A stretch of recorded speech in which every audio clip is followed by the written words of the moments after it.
Hi, I'm Julie Knight, and welcome to our podcast, SaaS and Sizzle. So I'd like to start with this quote. Much like the infamous Tulip frenzy, the rush to adopt AI can seem equally chaotic. Yet the true value lies not in the frenzy, but in cultivating a strategic approach to AI integration that blooms with tangible benefits. Oh, that's so beautiful. What a great way to think about it, and especially as it's tulip season. So, I'd like to introduce our guests for this podcast. And I'm going to start with Amir Hartman. Amir is managing director and leads the AI digital strategy practice at Dasteel Consulting.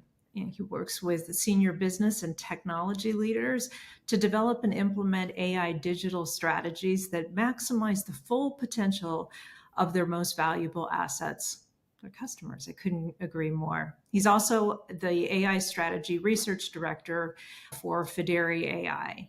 Amir is a best-selling author known for his works including Net Ready, Competing for Customers, and the upcoming AI Ready, which will be published this year. Amir has been on the faculty teaching at MBA and executive MBA programs at Berkeley's Haas Thank you. School of Business and Harvard Business School. So welcome, Amir. I'd also like to welcome Lara Shackelford, who is the CEO and founder of Fidere.ai, which is a leader in AI strategy.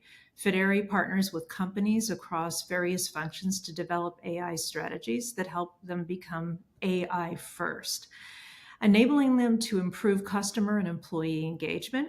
Lara has held leadership roles at Intel, Oracle, and Microsoft, driving successful exits for startups like DataStax and Looker. Lara is recognized as a top global voice for AI and product marketing by LinkedIn, a top 35 woman in B2B marketing by Data Captive, and top CMO by Diversity First. Lara is an active advisor and investor in data and AI startups. She is currently pursuing her master's in AI at Oxford. So, welcome, Lara. Thank you. And with that, I'm going to turn it over to my incredible partner, Vikas. So, Thank Vikas, over to you. Absolutely. Thank you so much, Julie. And welcome, Lara. Welcome, Amir. So it's so great to have you both here. And before we dig deeper into AI and all the wonderful things that you've done around this subject, let me open the conversation with a very simple and straight question. That AI has been around for decades, right? So what is it that makes today's AI different? I'll jump in. It is, of course, the access to AI, right? People did Mhm. not know that AI could do the wonderful things that it could do for them before. They didn't know that it was already working on their behalf in many cases in the applications they've been using and the movies they've been viewing on Friday nights. But then suddenly, ChatGPT came about and really there's just this easy, not beautiful, easy front end, and people suddenly had access to it that was never available before. And that has, of course, done amazing things for people and democratized AI and made all kinds of things possible in the enterprise, which I know we're going to get to in a minute. But that access is the key point that has really broadened the Yeah, opportunity for people. I was going to echo that. I think that's probably, in my opinion, the biggest thing that's different. I think what Laura said is the democratization piece. There's a few others, obviously. I mean, to your point, it's been around for decades. And so why, and it's not as if that AI, the old AI or advanced AI is gone away. It's still very active. But I think things like democratization, I think things like what we're saying, this explosion of data from Internet of Things and digital twins, for example. So as physical assets getting smart, for example, that data explosion is, I think, a significant difference has happened over the past 10 years or so, and continuing even more so.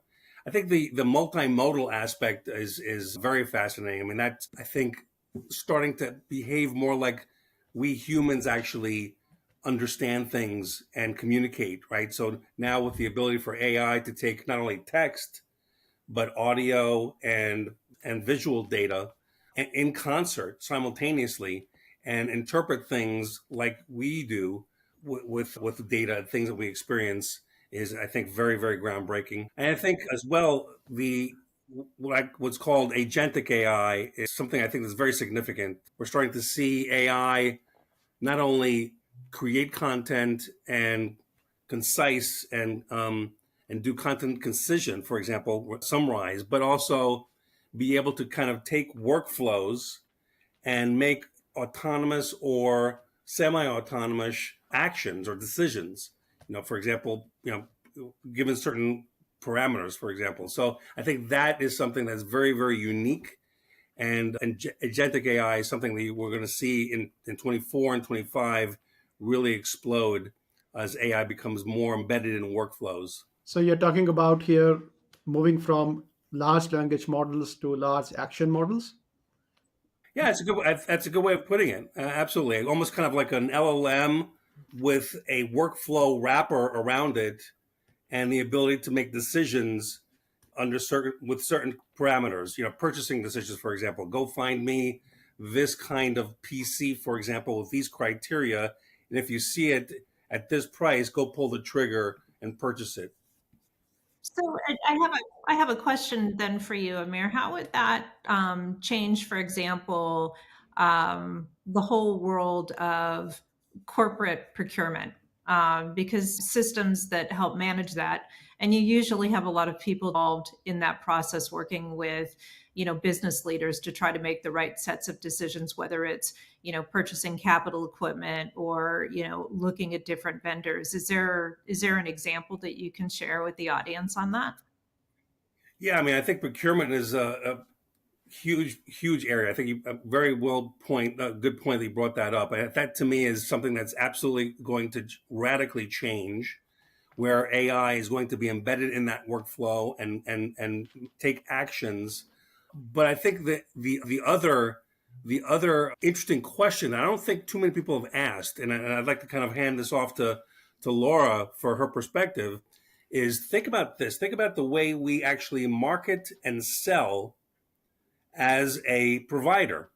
Okay, we are assuming that we are marketing and selling to humans. Now, with AI agents in the process, do I need to rethink how I do marketing? I'm not saying explode it and completely trash it, but do I need to rethink how I do marketing when AI agents are in the loop? So Amir, you're talking about AI agents at both buyer and the seller side, and where AI agent is actually negotiating the contract or the services with another AI agent on the other side. Yeah, now it can be, we can think of a scenario where there are cases where it's fully automated agent to agent, they're making decisions on their own, but there's certainly a kind of human plus or agent plus human in the loop. And I do think it raises a good question about traditional practices like marketing. When we start thinking about product market fit, for example, or how do I promote my product and services, when I need to include that an AI agent is part of the process, not necessarily the only process, but part of the process.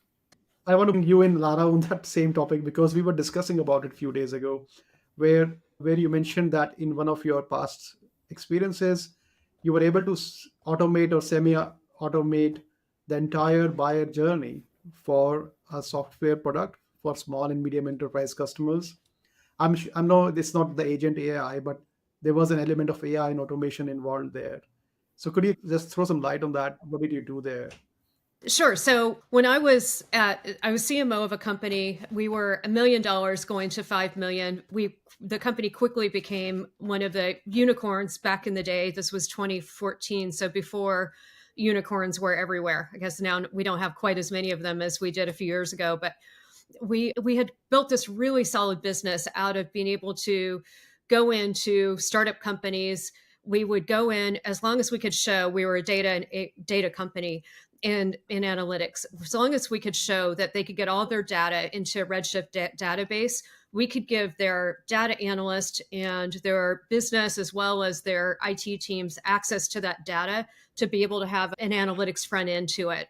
And that was something back then no one was able to accomplish what we were able to do. And so you can imagine startups were in this unique situation where it was so easy for them to get their data into one database, right, in Redshift. And so it was an easy proposition for us. And we could not fulfill the needs of those customers fast enough. And at the same time, we knew that the big opportunity for us, this was at Looker, we knew the big opportunity for us was going to be moving up market and getting these larger enterprise customers. And so what we did, the model had been very hands-on, is we had my BDR team, SDRs, we called them there. My SDRs, we would qualify opportunities. We would, if we could confirm people could get data into Redshift, they would suddenly then, we would hand them over to get a POC created with our sales consulting team. And that sales consulting team would then spend, a couple of hours with a prospect. And if they could show them the product, work for them, we could close the deal. Our close rates were so high. But like I said, we wanted to move up market to the larger deals where we knew we were really going to grow the business. What we did is we went through and we automated every step in the SDR process, every step in demand gen. We automated as much as you possibly could in 2014. We had a playbook for the way that an SDR would onboard, the way that they would start their day, the way that they would outreach, how they would, move from this step to that step. It was all documented, and we had the most efficient process I've ever had. And actually, the guy who ran that team for me is now running marketing for Clary, Kyle Coleman, and he's just a legend in what he's been able to accomplish for SDR leaders. But I think now, if you could apply that today, if we had the technology today than what we had then, we could have automated so much with AI, right? And made that we got so efficient then, we could have made it even more efficient, and then been able to focus on moving up market, which is what we did, but we did a kind of manual processes back then. So by you applying AI, especially if you have agents who are able to do a lot of those steps that SDRs had to do back then you free up space and time to be able to focus those resources on the enterprise. And what we did at Looker was we capitalized on the larger, even though we didn't have these big enterprise customers, we had larger customers like Warby Parker or One Kings Lane, where they were using us a lot. They had a lot of data. So it was an enterprise use case in an organization that was bigger than a startup, but still certainly not like a Coca-Cola as an example. And so we were able to start telling those stories, and we spent energy and time building the community and getting those customers like them to tell their stories to other enterprise customers like them. We did a big feature in the Wall Street Journal on Warby Parker. They let us actually go in and do a whole benefits study with them. And that took us a couple of months, but coming out of it, we were able to use that in endless, marketing channels.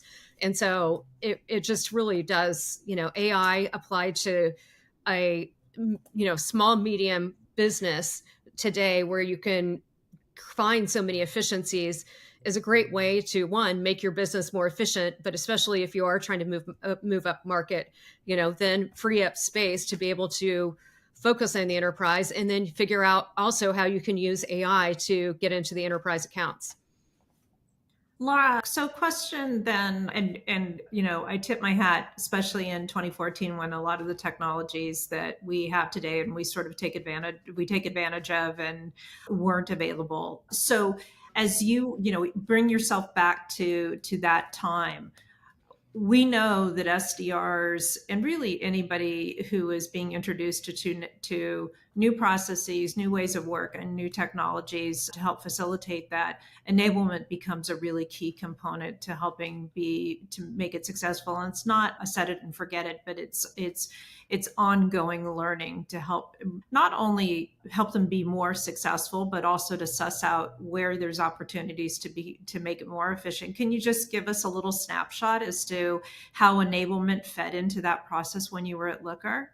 Sure.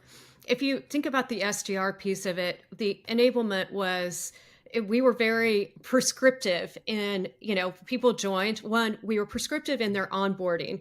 So they joined and they immediately had this guidebook of, here are your first 2 weeks at Looker. On day 1, you're going to do this. And day 3 to 5, start building your templates. And here are some templates that you can use, but build the ones that are personal to you, right? So that when you're reaching out, they don't sound like they're just coming from a marketing person that you've taken and copied it.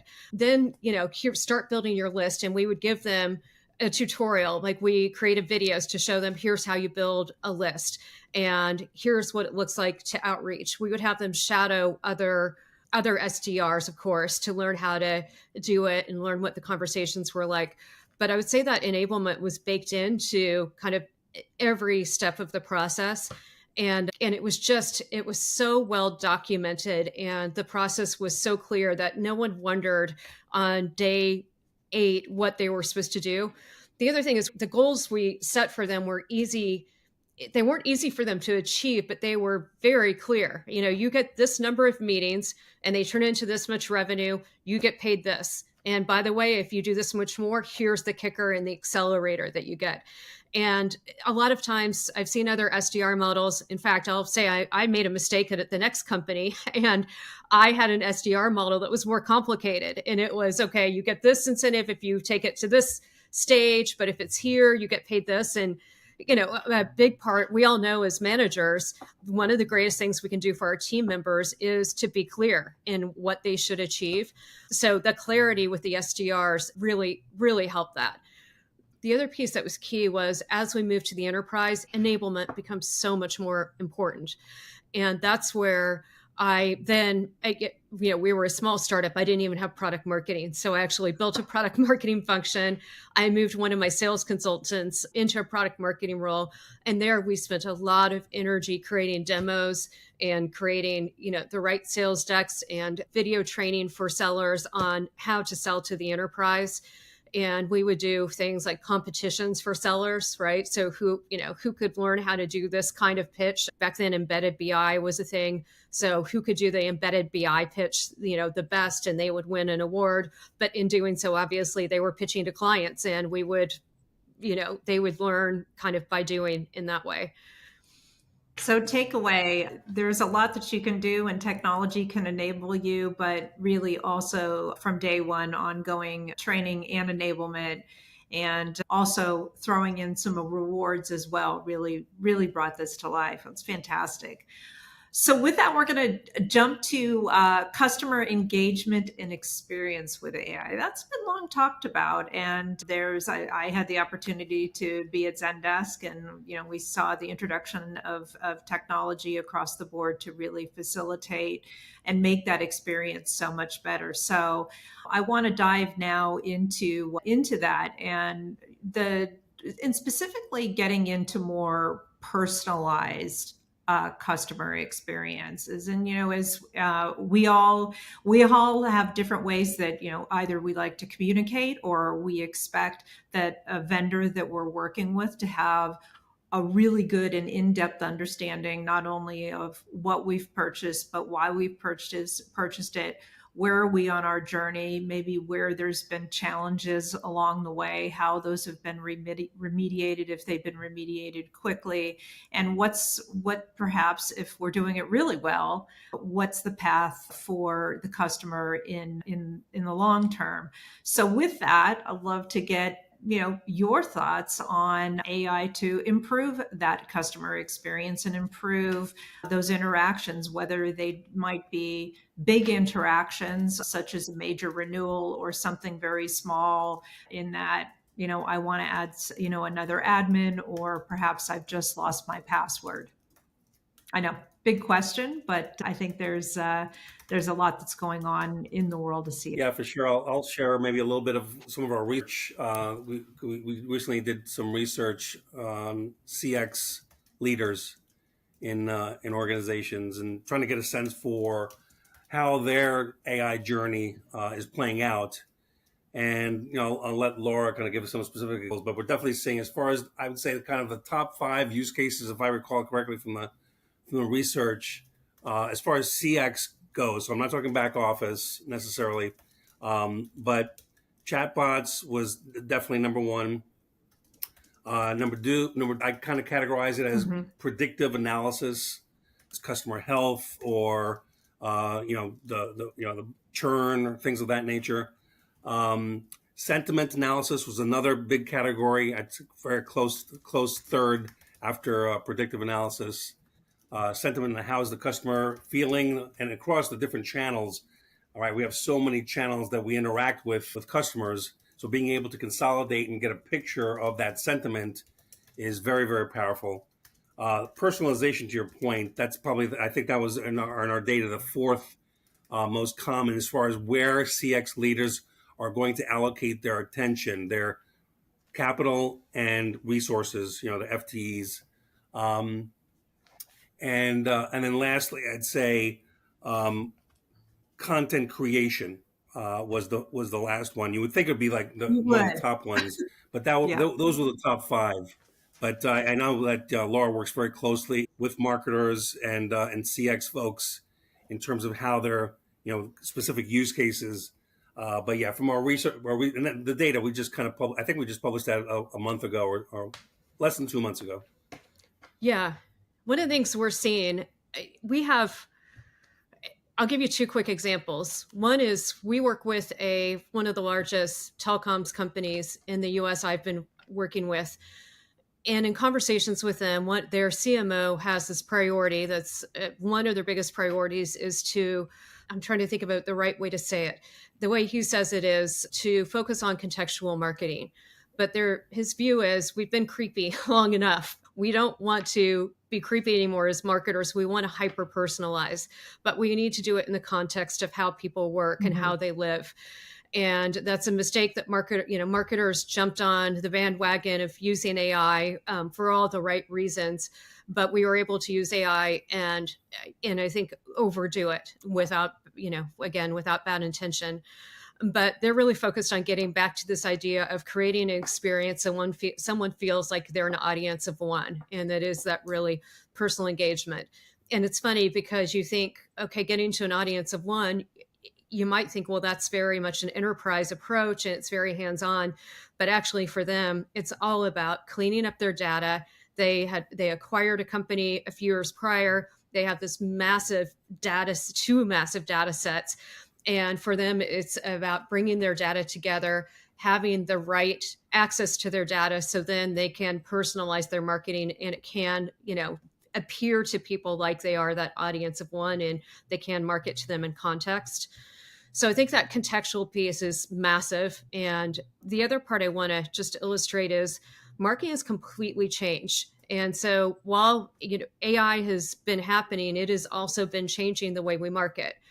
And I have a peer, this man is CEO of a $500 million marketing services firm.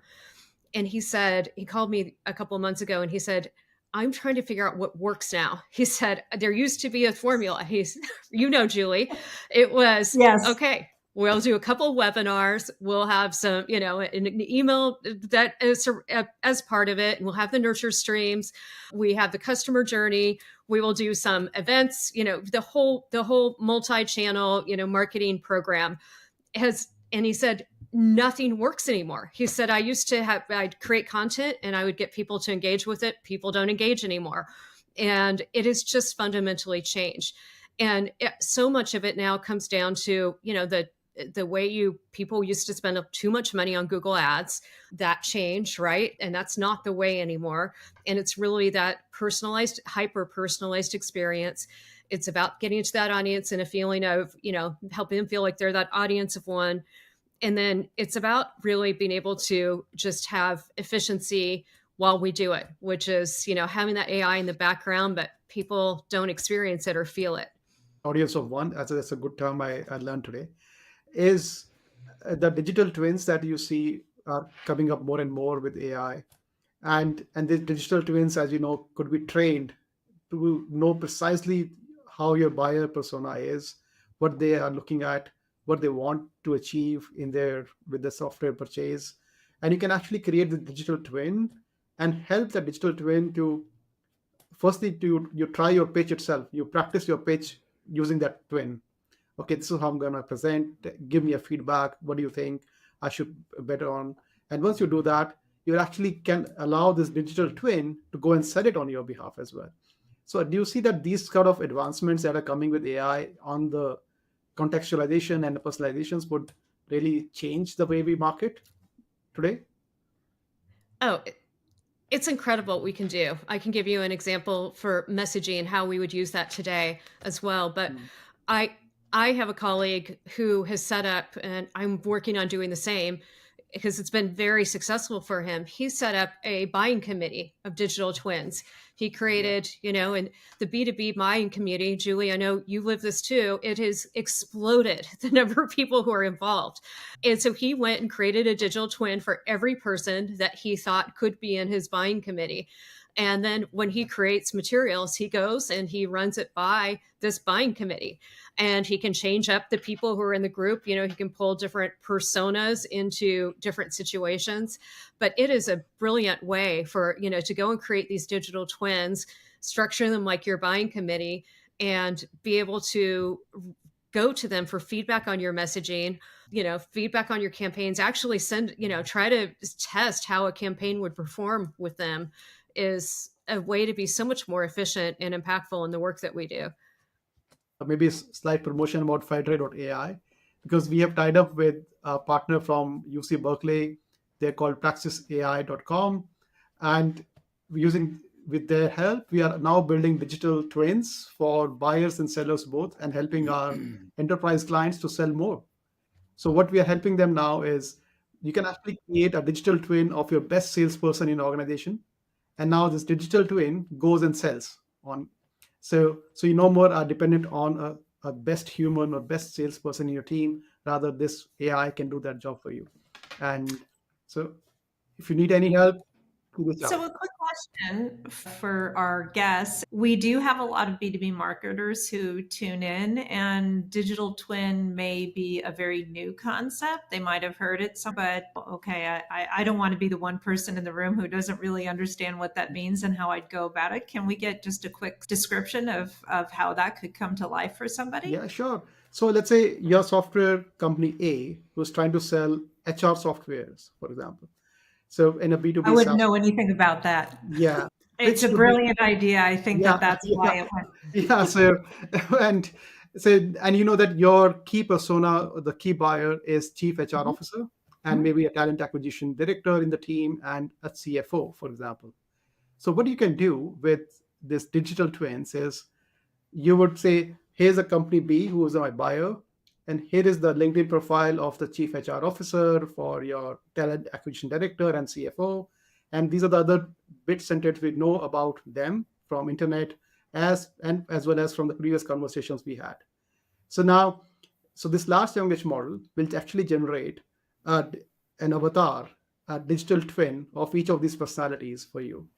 And now when I'm as a company A seller, salesperson, oh, that's nice. So would go and actually, That yeah, way. we will pitch to all these three digital twins and say, and practice their pitch. Here is my software. This is what it can do for you, and it can give you an ROI in so many months. And these twins would actually give you a feedback on, all right, you did well here, but I think you could improve that at that place. And that's how you can actually practice the way those actual humans will receive your pitch when you go and present to them. One way in which we can leverage Yeah, and piggybacking off of yeah. Vikas's explanation, I think you're starting to see that also in very industrial industry, old world Mhm. industries where they have physical factories, for example, that are very complex.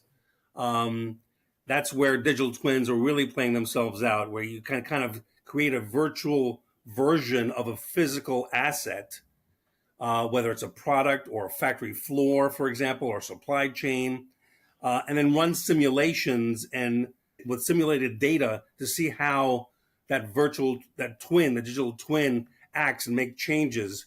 But now, as Vikas is explaining, you can kind of take that same concept and think about different use cases, whether it's, can I create a digital twin of my top sales guy, for example, or my top marketer?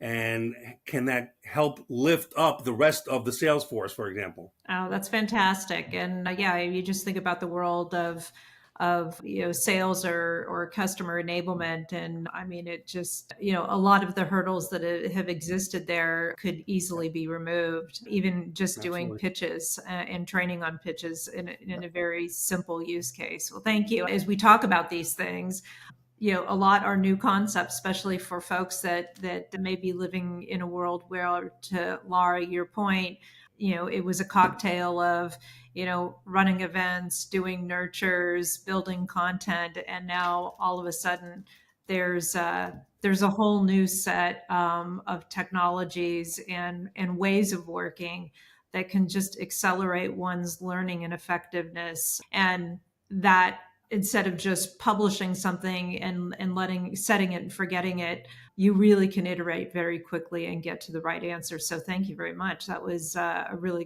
good discussion and good explanation. So I think let's moving on to more practical things now, which is we know that last year being a crazy world for AI use cases, a lot of companies, enterprises tried different things. Maybe if Amir, Lara, for our guests, from your experience and your discussion and your research, especially Amir as well, where do you think companies failed in scaling those proof of concepts to actual production?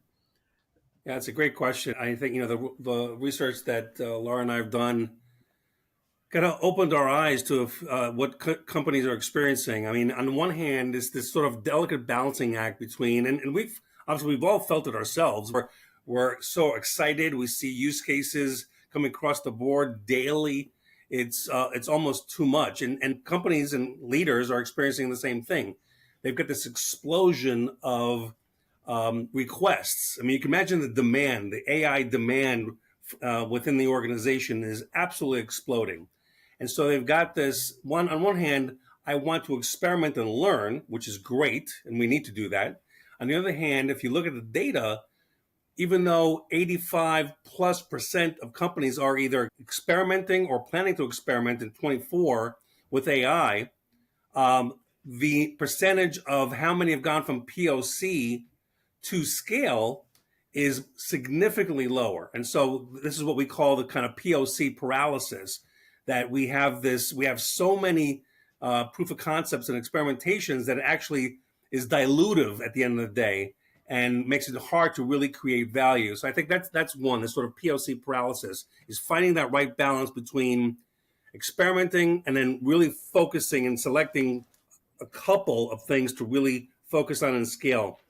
Two is, I'd say, a lack of focus on value and what we're actually trying to solve for, right?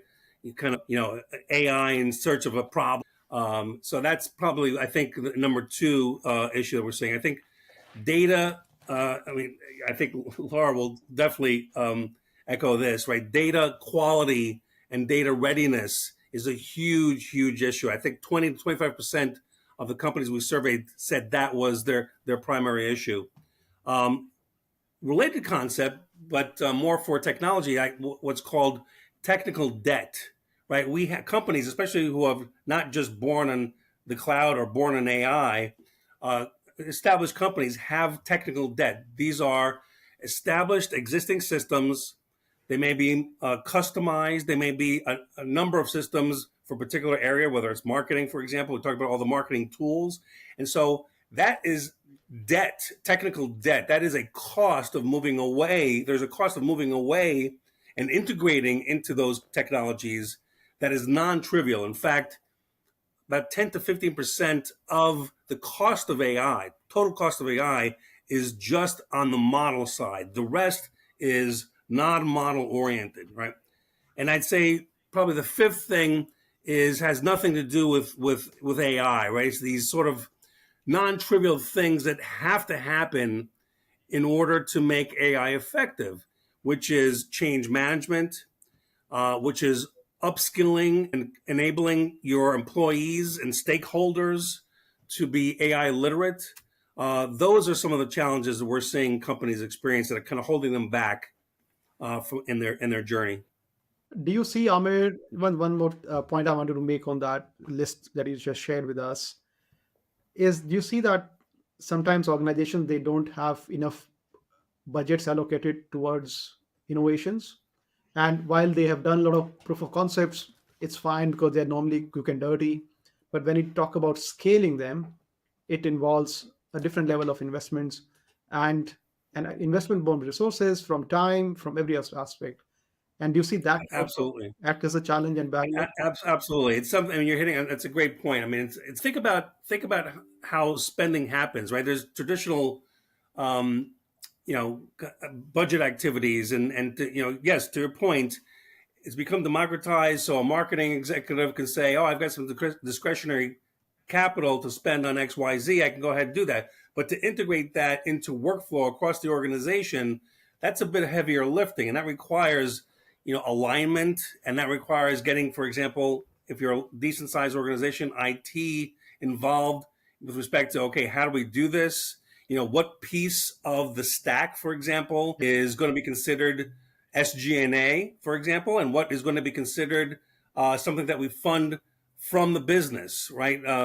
Marketing wants it. Okay, this layer of the technology stack you can pay for yourself. It's got to adhere to these rules, but these layers underneath, we're going to fund corporate wide. So yeah, that's a non-trivial kind of governance or operating model exercise for sure. So that brings me to one of the podcasts we did in the past with Mr. Arif Chaudhry. He's also a very experienced marketeer. And he spoke about the alignment we need between the marketing function and the IT functions for AI to succeed. Because what you are bringing up now, Amir, is a very interesting point where sometimes, let's say, one function may want to do certain POCs, let's say, or maybe marketing team wants to get to this use case to be scaled, but the IT teams might feel otherwise because they have other priorities, or they may have budgetary constraints, or they may think, oh, this would require too much of a change on my tech stack, which maybe marketing is not really understanding. So Absolutely. that those kind of frictions sometimes come to play as well for scaling. It's Now, funny.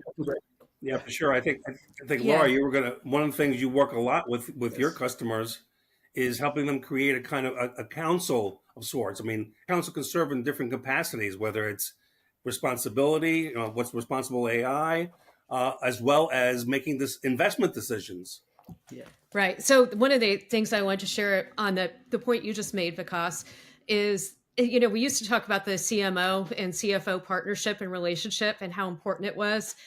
And now you're hearing more that it needs to be this partnership between the CMO and the CIO, right? And I would say it's not one or the other, it's both. But that alignment is so important. And it does get to, Amir, the point you just raised.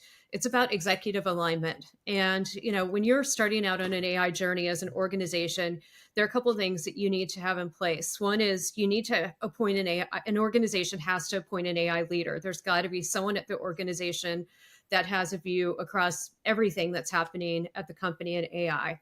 You need to create an AI council so that people are, all the organizations are coming together and sharing what they're doing, what they're thinking of doing, that you've got input, because there's nothing that happens in isolation. One project in customer experience is going to affect sales and marketing and so many other groups.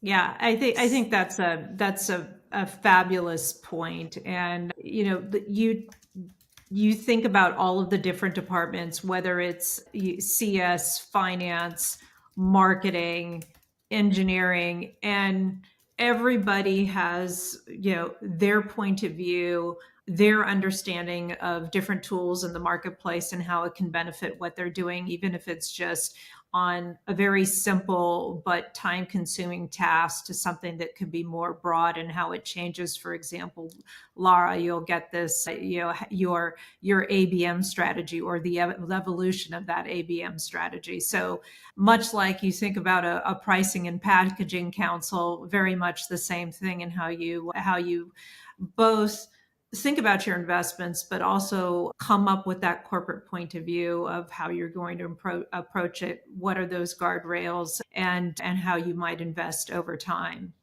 So with that, we're coming up to time. So I'm just going to ask each of you to opine on the question of executive team alignment and readiness. You both work with clients, and sometimes your executive team, a lot of things are being bubbled up to them, and almost the organization is looking to them to set the strategy, to have the point of view, and maybe determine what guardrails are to be put in place, and assess the readiness of the organization. That's a lot. And I would dare say not all executive teams are necessarily ready to take that on. So I'd love to get, each of your opinions and maybe an example of of how you've tackled that to set those expectations and help executive teams as they're thinking about AI readiness and deployment and all of the things we've discussed today within their organizations. You know, Julie, I'm glad you brought that up, because that's one of the things I wanted to share, is that as you're looking to embark on an AI strategy, that alignment, of course, is so important.